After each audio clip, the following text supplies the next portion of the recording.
Wira ini tinggal di Manokwari, jual minuman, bantu saya asisten jual minuman. Nah ini jadi masalah. Katanya itu dengarnya dari Yuli dan teman-temannya yang kemarin datang ke Manokwari. Nah terus Putih ini mengatakan saya itu sudah apa namanya hernia.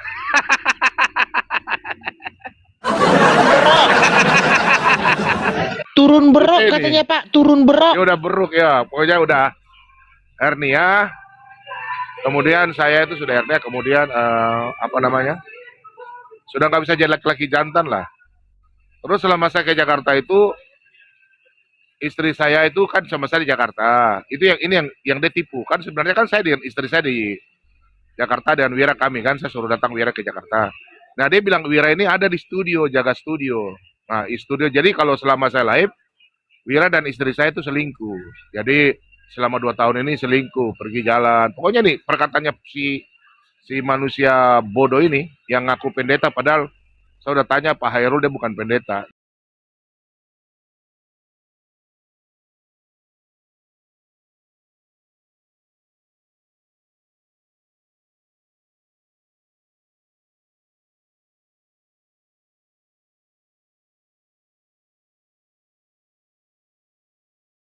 Teman-teman. Bagaimana antar Polikardus itu saling bongkar-membongkar. Dan ini sudah tahap pencemaran, penghujatan, dan penghinaan pribadi, teman-teman. Jadi mereka ini sudah tidak membahas substansi tentang perbedaan pandangan, teologi yang mereka imani. Kita tahu, kekristenan sendiri itu sekarang ada kurang lebih 60.000 denominasi. Artinya ada 60.000 aliran Kristen yang berbeda satu sama yang lain. Yang A mengimani kalau Yesus itu pernah begini, yang sana mengimani oh nggak pernah itu bohong gitu kan. Ada juga yang mengatakan oh Yudas masuk surga gitu. Sama seperti Pak Bom Bom mengimani Yudas masuk surga. Sedangkan Kristen lain yang nggak terima. Loh Yudas pengkhianat, kok Yudas pula yang masuk surga? Iya dia merankan bad cop menurut versi yang mengatakan Yudas masuk surga. Jadi mereka bukan lagi berdebat di ranah sana, teman-teman. Tapi sudah menyerang pribadi demi pribadi. Ini ngeri, teman-teman.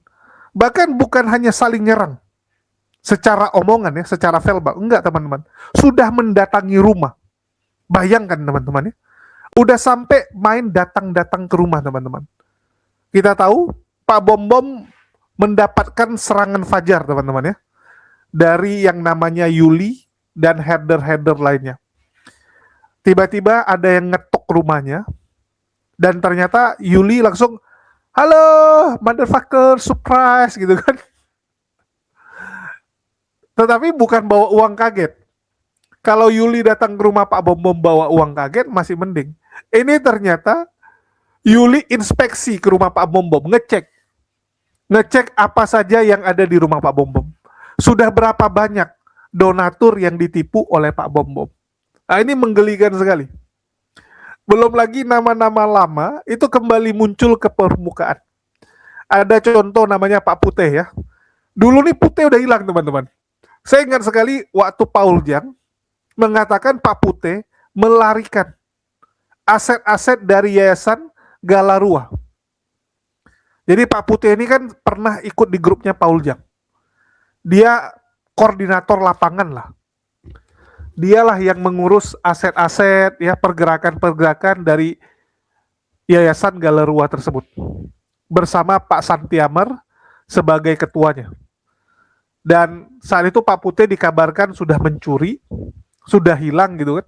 Nah, sekarang muncul lagi karena Paul Jang sudah tenggelam. Jadi pergerakan mereka ini ya gitu-gitu aja teman-teman. Setelah merampok, mencuri, menipu, hilang dulu, vakum dulu, nanti setelah setahun 2 tahun muncul lagi. Karena mereka melihat bahwa penontonnya ini kan silih berganti. Ada penonton yang sudah nggak nonton, ada juga penonton yang baru nonton. Sehingga mereka lihat, oh ini banyak yang nggak kenal saya nih, udah saya masuk gitu. Kembali muncul, tanpa ada rasa malu. Dan ini bisa terjadi lantaran apa? Lantaran tidak pernah ada solusi sampai tuntas yang dilakukan oleh mereka. Contoh Pak Putih sudah menipu. ya sudah, cuman hukuman di anatema dari medsos saja. Tidak diajak ngomong, tidak diberikan ruang. Tapi kan tahun depan begitu muncul orang baru, mereka bisa numpang di komal-komal orang baru ini. Ini bukan solusi, teman-teman. Harusnya pelanggaran hukum dilaporkan supaya ada efek jerah. Begitu juga dengan Pak Bom ini yang mengatakan bahwa dia tidak terima istrinya difitnah, selingkuh dengan Wira. Tidak terima bahwa anaknya diancam mau disiram air keras. Ini sudah ranahnya pidana, teman-teman. Kalau Sehat-sehat saya nggak selalu ada juga buat kebencian ya, Bang. udah ya, Heeh. semuanya shalom ya. Saya cuma mau ini aja, tanggapi Putih ini karena udah nggak ada punya jurus. Jadi dia udah fitnah kiri kanan ya. Termasuk masalah istri saya. Putih ini kalau saya ketemu di Jakarta, saya udah siap-siap nanti kalau saya ke Jakarta, saya langsung proses dia saja. Sudah nggak ada damai-damai lagi, nggak ada. Pokoknya siapapun Anda ya. Karena udah terlalu, Pak, udah terlalu. Rekamannya saya udah Kenapa? simpan Kenapa? semua. Ya dia mengatakan bahwa waktu 2 tahun lalu ya, 2 tahun lalu bulan 6, bulan 5 ya, tahun 2024 itu kan saya ke Jakarta urus surat-surat dan saya dipanggil juga kan untuk pelayanan. Nah, saya bawa istri saya. Nah, Ibu Winef ini kan ada jadi saksi saya di Jakarta, temani saya itu. Nah, itu Wira kan tinggalnya di Surabaya. Wira kan. Nah, saya mumpung ada berkat, saya suruh Wira datang ke Jakarta. Karena Wira kan saya baru selama saya 5 tahun kenal dia belum pernah, kita istilahnya belum pernah kopi darat. Tahu kan, belum pernah kopi darat, selama ini melalui video call saja. Nah, saya suruh Wira, kau naik kereta sudah deh ke sini, ke Jakarta. Dia bilang, aduh bang, terlalu lambat. Ya sudah, kau naik pesawat. Saya tanya tiket pesawat berapa? Dia bilang waktu itu berapa ya, 1 juta lebih ya. Ya sudah, kau naik, saya sudah. Naik ke Jakarta udah. Ya saya tunggu hari itu, dia tiba ya. Kita jalan bareng dan Wiwinep, kita pergi makan kemana, ya pelayanan, ya sudah. Nah, ini Putih ini menuduh bahwa Wira ini tinggal di Manokwari, jual minuman, bantu saya asisten jual minuman. Nah, ini jadi masalah. Katanya itu dengarnya dari Yuli dan teman-temannya yang kemarin datang ke Manokwari. Nah, terus Putih ini mengatakan saya itu sudah apa namanya, hernia.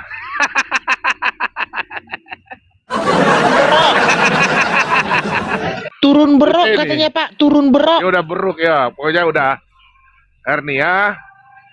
Kemudian saya itu sudah hernia, kemudian apa namanya, sudah nggak bisa jadi laki-laki jantan lah. Terus selama saya ke Jakarta itu, istri saya itu kan sama saya di Jakarta. Itu yang dia tipu. Kan sebenarnya kan saya dengan istri saya di Jakarta dan Wira kami kan, saya suruh datang Wira ke Jakarta. Nah, dia bilang Wira ini ada di studio, jaga studio. Nah, di studio. Jadi kalau selama saya live, Wira dan istri saya itu selingkuh. Jadi selama 2 tahun ini selingkuh, pergi jalan. Pokoknya nih perkataannya si manusia bodoh ini yang ngaku pendeta, padahal saya udah tanya Pak Hairul, dia bukan pendeta. Dia ditugaskan oleh Pak Hairul untuk mewakili Pak Hairul membaptis orang di kampung-kampung. Biasa tuh, kita gak usah sebut lah. Kita usah sebut denom kan, dalam denom kita kan ada begitu. Jadi mereka ini, Putih ini misionaris. Jadi dia ditugaskan, jadi ada otoritas surat dari gereja untuk dia pergi membaptis atas nama gerejanya Pak Hairul. Gembalanya Pak Hairul Anwar. Nah, itu ceritanya begitu bro. Memang itu dibenarkan di dalam satu organisasi dan saya juga pernah mengalami itu sebelum saya mendapatkan itu kan. Nah, itu betul itu. Ya, Nah, penginjil ya kan. benar bro. Penginjil itu atau misionaris, mereka ditugaskan karena gembala nggak bisa masuk di kampung. Dia yang ditugas. Bapak Cici apa itu kah?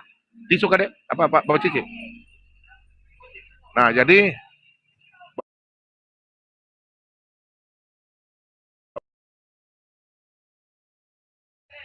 Baik. oh ya sudah, jadi Lanjut aja Pak. jadi Putih ini mengatakan bahwa Wira ini selingkuh dan istri saya di Manokwari. Jadi memang si Putih ini memang nggak ada punya jurus lagi untuk fitnah. Tapi dia pikir masalah ini, udah bersih nih. Dia pikir masalah ini tuh gampang ya. Ini sudah masalah hukum ya, pencemaran nama baik di Betul. publik saya, dan saya akan proses dia secara hukum. Tunggu Kak Putih ya, kau datang ke Jakarta, kau belum tahu kita ini lahir di Papua, saya ini lahir di daerah timur ya. Untuk saya sudah jadi hamba Tuhan, saya bukan gembala tapi saya melayani di beberapa gereja. Dan kau ingat Putih ya, jangan kau mencoba mancing di air yang keruh. Saya ini sudah bertobat Putih. Untung kau dapat saya sudah bertobat Putih ya, kau dengar baik-baik ya. Kalau saya belum bertobat, kita orang Sulawesi itu macam-macam kau ini tidak selamat Putih, saya kasih tahu kau. Ya, orang tahu kalau kita darah Sulawesi itu bagaimana ya. Nah, karena Makassar ini abadinu 10 biar tenam malak tahu jadi. Saya kasih tahu kau Putih, stoplah kau isu-isu saya. Jangan kau ganggu keluarga saya, ya. Saya nggak pernah selama ini ganggu kau punya. Tapi kalau memang istrimu selingkuh, saya sudah punya data, ya. Itu orang semua tahu di Amerika. Kau di bawah Pak Hairul Anwar dari Jakarta itu kau mau bunuh-bunuhan dengan Saifuddin Ibrahim. Itu nyata, ada rekaman ya. Kau mau bunuh-bunuhan dengan Saifuddin Ibrahim karena kau punya lonting tuh, minta maaf ya, saya udah bicara begini. Kau punya titik burung perkutut itu udah mati. Makanya istrimu selingkuh dan ya kita berbicara yang bikin saya jadi begini tuh bukan saya, kalian yang bikin. Jadi kalian kalau mau bongkar ya rahasia itu banyak. Kalian tuh banyak rahasia ya. Ya nanti saya akan hubungi dengan Pak Mata Pisau saja. Saya nggak mau ngomong. Ya Putih, jadi saran saya Putih, kau jangan menghambat apologet penginjilan. Di gereja itu pendeta, di TikTok sini ini kau jadi siluman ya, siluman untuk gigit kau punya siluman itu. Kalau sudah bertobat Putih. Ya, saya dapat informasi kau hanya siluman di kekristenan. Orang bertobat Putih, kau baca 1 Timotius 3 ayat 6. Kau sudah termasuk dalam jerat iblis ya. Kau seorang pendeta, saya tidak yakin kalau kau seorang pendeta, ya kau tidak diberikan sumpah. Seorang pendeta itu ada sumpah. Dalam Titus 1 ayat 5 sampai 12, 1 Timotius 3 ayat 1 sampai 7. Putih, kau sudah terjerat, kau bukan pendeta. Pendeta itu harus betul-betul cakap mengajar, dia pimpin keluarganya dengan baik, dia tidak boleh berzina, tidak boleh mempertonton video-video yang kurang ajar seperti Anda. Mulut saya ini kotor Putih, saya kasih kau. Saya masih ada kedagingan. Kalau saya masih ada kedagingan, pasti saya cari harta duniawi Putih. Kau tuduh saya macam korupsi uang, kau bilang data-data, ada rekaman CCTV. Saya tunggu sampai sekarang Mata Pisau. Mereka bilang saya ada punya rekaman CCTV, saya mengambil uang di Jakarta untuk korupsi uang anak Batak. Dulu orang yang marah saya masalah anak Batak, itu Mata Pisau, saya masih ingat. Tapi beliau cuma 1 kali tegur saya. Dan itu saya terima, saya tidak pernah marah. Dan saya juga tidak pernah uang masuk dalam rekening saya. Beliau juga tahu uang tidak pernah masuk rekening saya. Kalian tuduh saya makan uang. Herder, Reda Marbun, kau sadar bertobat. Ya, Putih, kau jangan macam-macam Putih ya. Kau jangan merusak, memfitnah kiri kanan. Kau fitnah semua orang. Sekarang kau fitnah lagi, Mata Pisau lagi. Pukul, minta maaf ya, kekerasan dalam keluarga rumah tangga. Kau fitnah keluarganya. Memang kau tidak punya pekerjaan. Karena memang tahu itu seorang pendeta tidak boleh mengucapkan kata-kata itu. Ya, kalian fitnah saya selama ini saya diam. Ya, saya punya mulut itu saya keluarkan sesuai dengan firman Tuhan. Oh Pak Bomo mulut kotor. Di mana mulut kotor? Kecuali kalau saya maki kau, kau punya pribadi, itu boleh. Ini kan saya bilang pengajaran itu. Ya. Makanya kalian itu, memang kalian dibilang herder. Herder itu tidak menyalak. Dia punya Tuhan melakukan dosa, dia tetap jilat-jilat, dia punya Tuhan itu. Ya. Jadi tolong ya teman-teman semua, tinggalkan channel-channel yang kayak Reda Marbun, Putih, Sabto, itu murtadin yang tidak bertobat. Carilah murtadin yang betul-betul melayani Tuhan. Seperti Ibu siapa namanya itu yang dari Makassar, Ibu siapa lagi Bu Binep? Kristiania itu ya, Pendi Christina. Aceh. Nah itu Pendi Aceh itu yang baik, benar itu murtadin itu yang perlu dibantu. Jangan Putih mantan gam ya. ya yang makan uangnya Masa sih? ya. Iya, mantan gam dia. Masa sih dia mantan gam? Iya, mantan gam dia. Iya, mantan gam. Dia di Paul Sang kok. Paul Sang ya katakan. Kalau saya menurut saya dia bukan seorang mantan gam, biasa aja sih, hanya ngaku-ngaku aja. Bodoh kayak Putih aja, gitu. Ya, karena kalau dia karena ya dia mirip dengan nama dari petinggi GAM lah. Jadi saya kira Putih itu bukan siapa-siapa sih. Itu hanya untuk cari nama aja. Terus begini bro, mereka kan fitnah saya ada jual minuman. Nah jual minuman itu yang Yuli kemarin datang, kan Yuli makan di sini nasi kuning ini. Nah Nih, saya kasih lihat ya. Nih, nggak bisa kasih besar ya? Oh, nggak bisa ya. Itu ya, bro. Itu sana yang jual minuman sana. Toko yang jual minuman sana. Itu orang besar punya itu. Itu orang besar punya. Ya, dia punya anak anggota dewan lah. Itu dia yang punya itu. Nah, ini toko-tokonya, ini yang kantor DPD. Ini rumah saya depan jalan. Nah, ini. Rumah saya dari pagar yang ini putih sampai ke sana. 25 meter. Nah, itu. Jadi saya jalan ke sini. Ini abang saya punya usaha. Ini Bapak Evangelis ini. Irken Evangelis ini. Nah, ini. Nah. Jadi mereka, saya lagi sementara di warung ini lagi duduk-duduk. Lagi biasa minum teh dan mencari makanan. Mencari makanan. Dari situasi biasa. Nah, jadi memang teman-teman, apa yang difitnahkan, mereka tuduhkan kami apologet. Mereka itu ya penghalang pemberita firman. Mereka bilang RK lah cari uang. Itu haknya orang. Kecuali kalau bantu kau dalam penjara, bantu kau siapa suruh kau tidak jaga diri sampai masuk penjara, itu urusan Anda. Kemudian Anda mau siapa yang mau menipu? Kalau orang membantu, sedangkan Edi saja bikin rumah apologet, dia kasih sewa-sewa, bukan rumah apologet. Namanya rumah apologet, di situ harus ada semua yang berapologet di Amerika tampung. Oh, hamba Tuhan tidak perlu tinggal di hotel. Nah, itu. Ini Saifuddin aja kok tidak kasih tinggal di situ kok di TV. Ya. Jadi gitu ya, kita ini nggak pernah minta uang beli rumah, beli mobil, apalagi beli celana dalam kayak Edis. Edis, kau bertobat ya, Edis. Saya udah tangkap kau.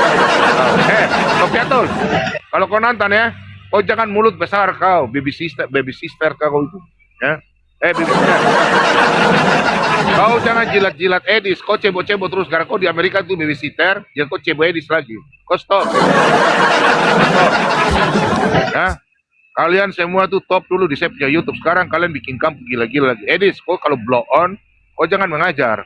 Kalau kau melakukan penyerangan, kami nggak pernah ganggu. Kau dari bulan 8 sudah kurang ajar, ya. Kalau kau mau main-main Mokondo, up to you. Kami, saya dan Mata Pisau, kami nggak peduli. Betul nggak, bro? Kami nggak peduli. Kau mau mampus, mau bikin Mokondo, serah lu. Tapi lu ganggu masuk ke dalam kikir merah. Ubal balik kau. Ubal balik kau ya. Baik. Ya. Oke bro ya. Baik Pak. Mungkin sampai di sini saya ingatkan buat minta maaf ya, saya bukan mau minta terkenal dari mereka ya. Saya mau live di sini aja gitu ya. Semuanya ya anak Tuhan ya. Pak Bombom. Terima kasih banyak ya. Baik. Kalau kata-kata salah kasih, jangan Pak. dengar room Reda Marbun. Itu room bukan pengajar mendidik, itu iblis semua di dalam. Tinggalkan channel Pak iblis. Bombom. Itu yang ya silakan Buan.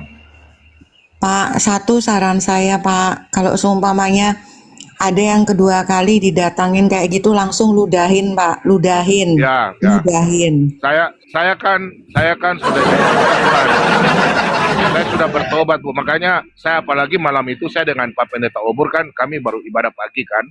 Makanya dia datang malam. Nah, saya juga tidak tahu kalau dia mau datang. Nah, tidak mungkin saya di depan saya punya gembala baru saya maki-maki dia kan nggak mungkin toh. Nah, tapi kalau kedua kali ada yang bikin datang gitu, saya nggak bikin apa-apa. Saya gantung langsung, saya selalu salipkan dia, salipkan.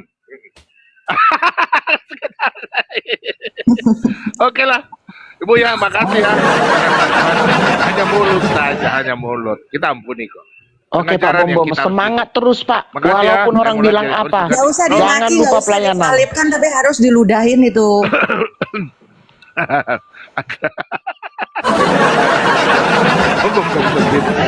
Oke ya, Pak Robert. Baik. Makasih ya waktunya. Terima kasih Pak Bombom ya. Oke, Pak Yesus Bombom, memberkati selalu. salam. Sehat-sehat. Salam. Ya, God bless you, Pak Bombom. Oke ya, tadi Pak Bombom sempat yang namanya menyinggung terkait dengan fitnahan juga terhadap saya ya. Kalau saya sampai hari ini ya, fitnahan terkait dengan KDRT itu saya nggak ngomong apa-apa. Ya, saya hanya melihat membongkar bahwa itu hanyalah kebodohan-kebodohan yang bagi saya tidak penting dan ya tidak ada datanya. Masa Anda harus percaya dengan data-data yang ya memang tidak ada sama sekali. Ya, masa ngomong siapapun, makanya saya paling pertama tuh tanya siapa namanya, istri yang mana, supaya jelas gitu. Nah kan kita kalau ngomong segala sesuatu nih ada siapa, kenapa, bagaimana, apa gitu kan. Nah kalau kayak Putih dan grup binatang yang biasa ngomong seperti itu, bagi saya nggak perlu menanggapi. Kenapa? Karena memang bukan tipe saya menanggapi hal yang namanya hal-hal bodoh, terus chat-chat palsu, ya. Terus mau dibilang ada datang mau ke KPAI, ya. Coba ini contohnya salah satu ini. Tempatnya Romo Cafe. Sebentar ya. Ini ada yang sempat saya dengar juga ngomong tentang saya. Nama kayaknya ini tua tapi bodoh juga. Cuman koar-koar tanpa ada solusi nyata, tanpa ada tindakan hukum yang nyata, ya besok akan terulang lagi. Orang cuman nganggap kamu cuman ancaman kosong, cuman bluffing, ya, cuman omong besar, omong-omong saja. Oh saya laporkan kamu ya. Sampai detik ini nggak pernah laporkan siapa-siapa. Sampai detik ini. Betul nggak? Mereka kan selalu bilang, kamu ya, awas kamu, saya somasi, saya laporkan gitu. Sudah 5 orang yang dia omongin seperti itu, tapi belum ada satupun yang dia laporkan. Lama-lama kan orang bisa menilai, ah cuman ngancam, ah cuman gertak, ah cuman mulut besar. Karena memang para polikardus ini terkenal dengan mulut besarnya saja. Terkenal karena bacotnya saja. Tapi kalau disuruh tindakan nyata, nggak bisa mereka teman-teman. Inilah para polikardus-polikardus ini. Mereka ini omong besar, tapi nggak bisa dilakuin. Kalau kita apa adanya. Kalau saya bilang lapor, lapor. Kalau nggak lapor, teman-teman. Contoh ada beberapa yang bilang, bang laporkan si A, si B, si C. Saya bilang kalian aja laporkan. Loh kan abang yang harusnya melaporkan, lah kenapa harus saya? Dari mana jadi tanggung jawab saya? Halo? Memangnya yang lapor-laporan itu gampang? Butuh biaya, butuh waktu, butuh tenaga, semua. Saya langsung apa adanya. Saya nggak mau jadi kayak mereka. Oke, siap. Saya laporkan kamu. Oke, ya, yuk. Donasi kepada saya. Ya. Yuk, saya akan laporkan si A, si B, si C. Lakukan penggalangan dana untuk membantu pelaporan saya. Tapi nggak saya kerjakan. Itu kurang ajar, teman-teman. Itu jatuhnya menipu ya. Kalau mau bacot-bacot ya gampang saja kan. Kita tinggal sesumbar. Saya akan melaporkan A, B, C. Besok saya ke Polda numpang pipis, foto-foto. Dapat uang donasi. Tapi dapat dosanya luar biasa yang seperti itu, teman-teman. Lakukanlah sesuai dengan apa yang kamu sampaikan. Tanggung jawab. Saya bukannya memuji ya, jelek-jelek Kores sampai sekarang ya. Saya belum menemukan apa yang dia sampaikan nggak dia lakuin. Kita kalau bilang A, kita lakuin, teman-teman. Kalian boleh tanya juga ke Kores. Kalau saya umumkan sesuatu, pasti saya lakuin. Walaupun dengan segala keterbatasan kadang-kadang. Tapi kita nggak mau mensonding sesuatu yang nggak bisa kita lakukan. Itu bikin malu. Kalau mereka kan selalu seperti itu. Saya laporkan kamu ya, saya begini, saya begitu. Tapi ujung-ujungnya apa? Nggak pernah dilakuin. Kita masih nunggu-nunggu sampai sekarang. Mana nih? Ya, mana teman-teman? Pak Bom, mau cari Pak Putih, mau cari PG. Sampai sekarang nggak dicari, teman-teman. Orangnya ada kok susah kok nyari. Ini kan mantan teman-teman mereka semua. Mantan teman dekat kok. Harusnya gampang kok. Contoh misalnya, saya mau cari Kores. Gampang, teman-teman. Walaupun mungkin sekarang saya nggak cocok lagi misalnya dengan Kores. Saya bisa dengan gampang nyari dia. Kenapa? Karena teman Kores ya teman saya. Kan gitu aja lingkungannya. Kalau Pak Bom mau cari PG, Wira, ya, itu kan gampang. Dan ini mengejutkan kan gitu. Udah dikabarkan loh, istrimu selingkuh. Waduh, Pak Bom hancur memang Pak Bom ini, kacau. Ya kita dengarkan.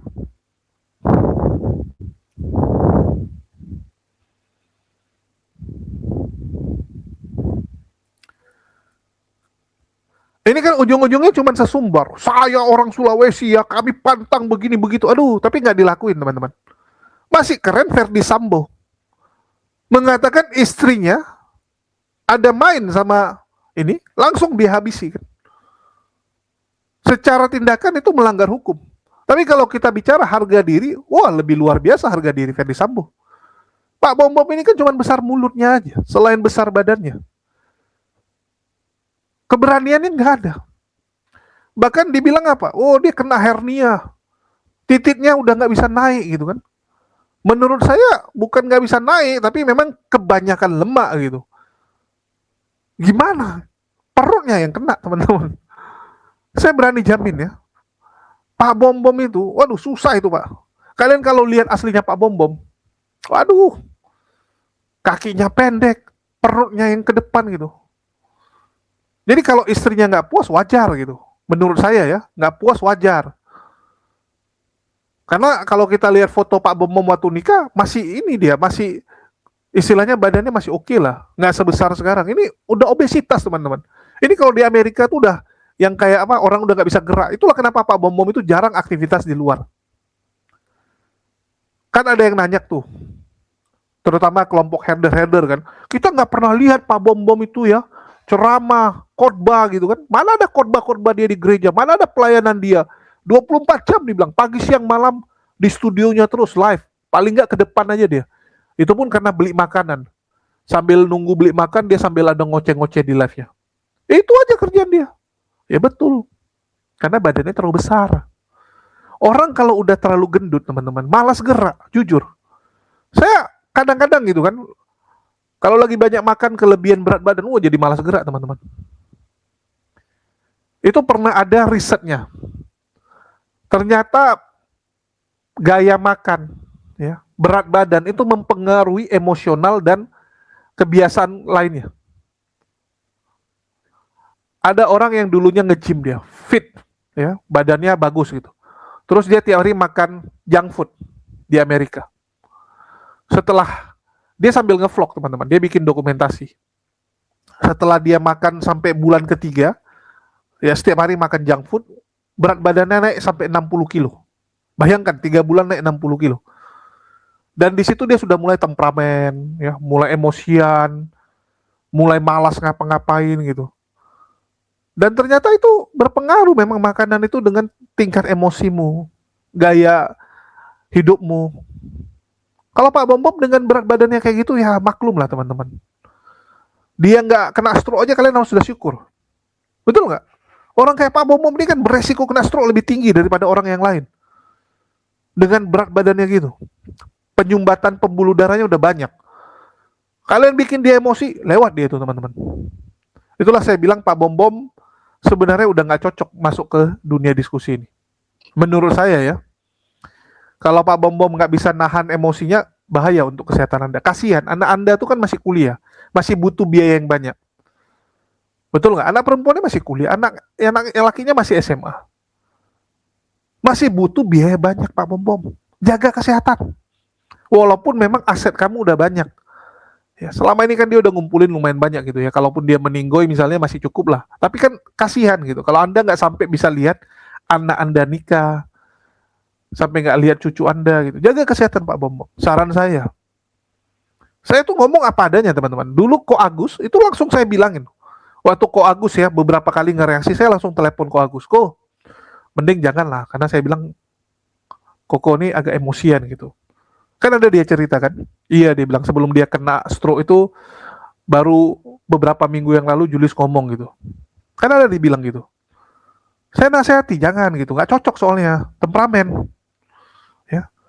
Ini kalau mau yang kayak ini itu ya memang harus yang bisa jaga emosi teman-teman. Di situ jago jaga emosi, karena dia jago buat orang emosi. Dia nggak emosi tapi dia buat orang emosi. Hati-hati. Ya, itu sih saran saya. Dan kalau memang sudah sangat meresahkan Pak Bom Bom minimal lapor polisi lah. Minimal Anda tunjukkan surat pelaporan. Masalah nanti mereka ditangkap nggak ditangkap tuh urusan polisi. Tapi minimal Anda tunjukkan bahwa Anda sudah mempertahankan harga diri keluarga Anda dengan membuat laporan polisi. Itu lebih gentleman. Jangan cuman kalau kayak ketemu saya cekek dia gitu kan. Lah kriminal jatuhnya Pak.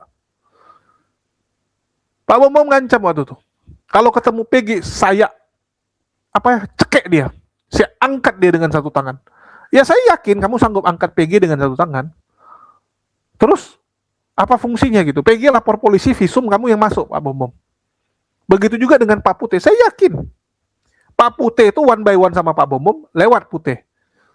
Kecuali pakai alat ya, mati Pak Bom Bomnya. Karena Pak Bom Bom nggak gesit ya. Pak Putih tinggal pukul-pukul gitu, pukul lari, mati Pak Bom Bom. Cuman kalau ketemu tangan kosong, begitu putih bisa dipegang bom bom, habis putih. Orang gendut apapun cerita, tenaga masih kuat. Ya. Tenaga lebih kuat pasti. Pak Putih udah tua, tewas dia. Tewas dia. Cuman untuk apa gitu. Saya kadang-kadang kalau lihat orang-orang ya yang ujung-ujungnya jadi emosi, ngajak berantem gitu. Aduh, ketawa aja teman-teman. Apalagi kayak Pak Bom Bom gitu kan, pernah nantang Bang Zuma satu sarung. Kalian bayangin, Bang Zuma tuh pelatih karate teman-teman. Masih muda, fit badannya, nggak ada yang meragukan lah. Kalian kalau lihat kepalan tangan Bang Zuma, ya kalian udah tahu sendiri lah. Ini orang fighter. Pak Bom Bom nantang teman-teman. Saya ketawa loh. Saya sendiri teman-teman ya. Saya itu bela diri belajar dari kecil. Gak usah saya pamerkan gitu. Ya cuman apa ya, orang yang latihan bela diri itu dari dulu diajarkan nggak boleh sombong gitu. Jadi kalau ada orang kayak petentengan kita lucu aja. Kita lucu aja liatnya gitu. Wah, kita berantem ya satu lawan satu. Ini zaman apa gitu. Kalau ini masih zaman dulu, saya dengan senang hati gitu kan. Karena yang paling kuat jadi raja zaman dulu. Ini kan bukan zamannya lagi. Terus apa sih fungsinya gitu? Ini kita lagi diskusi teologi loh. Lagi bahas agama gitu. Tapi kok kelakuan kayak preman gitu. Kita tahu kalau kalian ini mantan-mantan preman yang sekarang beralih profesi jadi Polikardus kan. Ini kan semua bekas-bekas preman dulu ini. Tukang teriak-teriak di kedai tua gitu kan. Tukang bacot di kedai tua berubah jadi apologet Polikardus sekarang. Tapi janganlah ditampak-tampakkan kali gitu masa lalunya, kelakuan aslinya gitu. Karena ini agama yang kalian bahas. Nanti ujung-ujungnya yang malu agama kalian. Ujung-ujungnya yang malu kan Kristen. Karena kalian bawa label Kristen. Hati-hati teman-teman. Ya. Kita nggak pungkiri kan, kayak kita pakai baju perusahaan. Terus kalian melakukan tindakan kriminal. Yang dicap orang apa? Oh, karyawan perusahaan ini gitu. Ada nih CCTV menangkap ya rekaman karyawan perusahaan ABC sedang membunuh atau sedang ngutil, sedang mencuri gitu. Karena orang nggak tahu namanya, pasti orang bilang kan, judul beritanya pasti apa? Karyawan ini gitu kan, karyawan perusahaan ini. Perusahaan yang kena. Banyak orang nggak tahu nama asli kalian. Kalian pakai nickname, pakai nama palsu kan semua gitu, pakai nama samaran gitu. Tapi yang orang akan cap apa? Apologet Kristen. Apologet Kristen. Itu yang akan dicap sebagai orang-orang yang nggak benarnya. Kasihan gitu saya lihat Kristennya. Kalian jadikan sebagai tameng ya. Kalian jadikan mainan gini. Aduh. Mungkin itu aja sih yang mau saya sampaikan di sini. Lebih dan kurang terima kasih ya buat teman-teman. Dan mungkin kita akan aktif live dari channel ini. Dan ada sedikit info ya. Bahwa channel kita yang lain itu tewas. Dan yang lain juga mungkin menunggu waktu karena ternyata YouTube merubah peraturan. Jadi gini teman-teman, semua akun YouTube saya yang terafiliasi, yang berhubungan dengan saya itu dimatiin semua sama YouTube. Dimatiin semua teman-teman ya. Lantaran mereka bisa mengecek. Ya namanya juga perusahaan Google ini kan canggih. Jadi YouTube-nya tuh bilang kayak gini teman-teman ya. Channel Anda ditangguhkan karena channel terkait. Ya nih. Jadi channel ini mati juga ya, gara-gara channel ini terkait dengan channel lain yang ditangguhkan. Ya pokoknya semua yang berhubungan dengan saya dimatikan teman-teman. Ya kita buat baru dengan perangkat baru. Ya, semoga tidak terlacak. Namanya kita manusia cuman bisa berikhtiar. Ya ini kita upayakan dengan laptop yang sudah kita bersihkan. Ya ini saya pakai laptop nggak pakai komputer. Saya bersihkan semua. Ya jadi kayak anggap setelan baru lagi dari pabrik. Semoga tidak terlacak gitu. Oke, sekian dari saya. Makasih buat teman-teman semua. Jangan lupa dibantu subscribe, bantu share supaya cepat besar channelnya. Makasih buat semuanya. Di akhir kata saya ucapkan wassalamualaikum warahmatullahi wabarakatuh. Sampai jumpa di lain kesempatan.